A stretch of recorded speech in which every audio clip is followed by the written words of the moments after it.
আসসালামু আলাইকুম প্রিয় বন্ধুরা, আপনাদেরকে একটু দেখাই যে অনাদরে অবহেলায় ফুটে থাকা ফুলগুলো কি সুন্দর, কি অসাধারণ সুন্দর।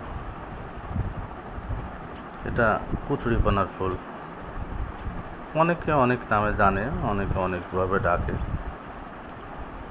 এটা সাধারণত জমি যখন চাষ দেয় তখন নষ্ট হয়ে যায়, এর কোনো সার মাটি লাগে না, অনাদরে অবহেলায় বেড়ে উঠেছে। তারপরেও আল্লাহর সৃষ্টি কত মহান,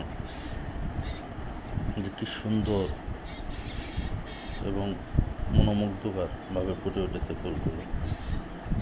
ভিডিওটি কেমন লাগলো অবশ্যই সবাই কমেন্টে জানাবেন।